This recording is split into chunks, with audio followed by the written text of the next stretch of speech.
जय हिंद मेरे प्यारे साथियों। जो भी अभ्यर्थी एसएससी जीडी के नोटिफिकेशन का इंतजार कर रहे थे कि 24 तारीख हो चुकी है, अभी तक नोटिफिकेशन नहीं आया है, तो मैं आपको बता दूं आज 24 तारीख के ही दिन यानी कि आपके 9:15 बजे से आपका एसएससी ने नोटिफिकेशन रिलीज कर दिया अपनी ऑफिशियल वेबसाइट एसएससी पर, जिस पर उन्होंने बता दिया कि एसएससी जीडी के ऑनलाइन फॉर्म आज से स्टार्ट हो चुके हैं। यानी कि कल सुबह से आप अपने ऑनलाइन फॉर्म भर सकते हो और कौन कौन इसके लिए आवेदन कर सकता है और आपको क्या गलती नहीं करनी है जिससे आपका एडमिट कार्ड आ जाए, रुके ना, कोई भी परेशानी ना हो और आप एग्जाम देने के लिए जा सको। क्योंकि कई बार ऐसा होता है कि हम जब फॉर्म भरते हैं तो हम पे से कुछ गलती हो जाती है, क्योंकि कंप्यूटर कैफे वाले को पता नहीं होती, वो नोटिफिकेशन पड़ता नहीं और फॉर्म गलत भर जाता है और हमारा एडमिट कार्ड नहीं आ पाता।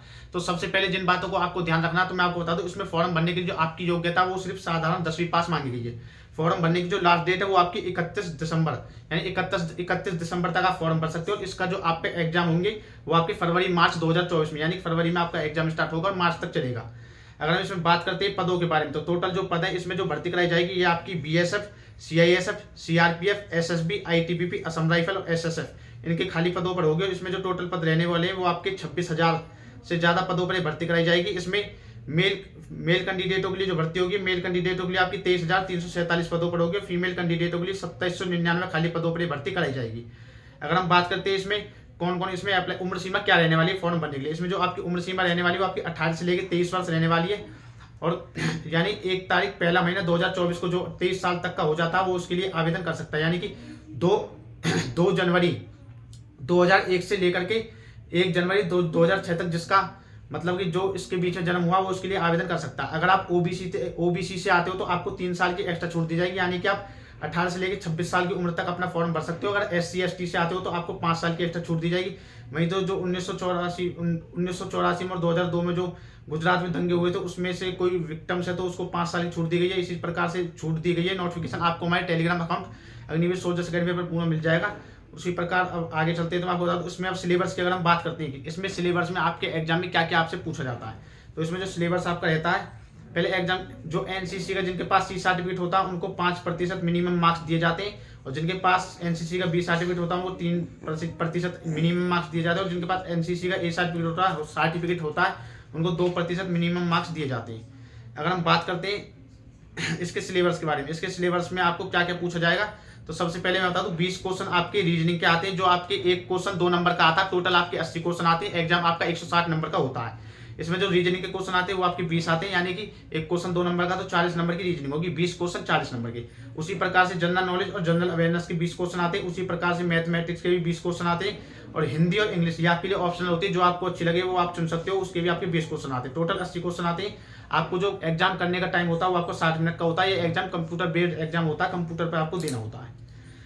अगर हम बात करते हैं फिजिकल स्टैंडर्ड के बारे में, फिजिकल में क्या क्या होता है, फिजिकल में जो मेल कैंडिडेट होते हैं, अगर आप एग्जाम पास कर लेते हो तो उसके बाद आपको 5 किलोमीटर की रेस कराई जाएगी, जो आपको 24 मिनट में कंप्लीट करनी होगी। अगर आप फीमेल कैंडिडेट हो तो आपको 1600 मीटर की रेस कराई जाएगी, जो कि आपको 8.5 मिनट में कंप्लीट करनी होती है। ये इसमें क्राइटेरिया रहता है भर्ती के लिए।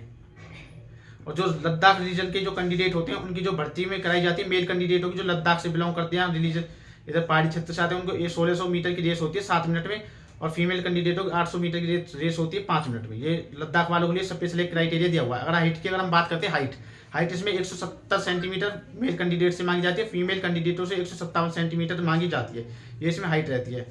और जो एसटी वाले होते हैं, एसटी वाले मेल कैंडिडेटों के लिए जो आपकी हाइट रहती है वो 165.5 सेंटीमीटर होती है, फीमेल कैंडिडेटों के लिए 150 सेंटीमीटर होती है। आर शेड्यूल्ड ट्राइब्स यानी कि जो नॉर्थ ईस्टर्न के लोग होते हैं या फिर पहाड़ी क्षेत्र से आते हैं उनके लिए 157 सेंटीमीटर मेल कैंडिडेटों के लिए मांगी जाती है, और फीमेल कैंडिडेटों के लिए 147 सेंटीमीटर मांगी जाती है। और ये हाइट का पूरा क्राइटेरिया भी आप देख सकते हो, ये पूरा आपको नोटिफिकेशन में मिल जाएगा, वहां से आप इसको देख सकते हो। नोटिफिकेशन हमारे Telegram account Agniveer soldiers academy पर मिल जाएगा। इसी प्रकार से आपको जो चेस्ट वगैरह सब आप इस नोटिफिकेशन पढ़ सकते हो। लेकिन आप जब भी फॉर्म भरो, उसको फॉर्म भरते वक्त आपको जो गलती नहीं करनी, वो सबसे पहले मैं आपको बता दूं, जब भी आप फॉर्म भरो तो फॉर्म भरने से पहले अपना जो पासपोर्ट साइज फोटो होता है उसके नीचे डेट ऑफ फोटो भी डलवा ले, और डेट ऑफ फोटो आपके 3 महीने से पुराना नहीं होना चाहिए। अगर पुराना रहता है तो आपका एडमिट कार्ड नहीं आएगा, अगर आप डेट ऑफ फोटो नहीं डालते हो तो भी एडमिट कार्ड नहीं आएगा। और साइन भी आप बिल्कुल अच्छी तरीके से करें। इसमें आप नीचे की तरफ जाकर देखते हो तो इसमें इन्होंने मेंशन किया होता है नोटिफिकेशन में, देख लो फोटो किस प्रकार से आपको खिंचवाने पड़ते हैं।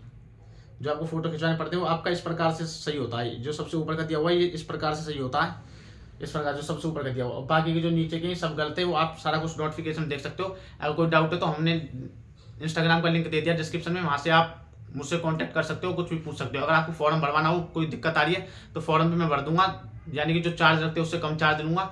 अगर आप फॉर्म भी भरवा सकते हो, अगर कोई अन्य जानकारी तो वो भी मैसेज में पूछ सकते हो। जय हिंद, जय भारत।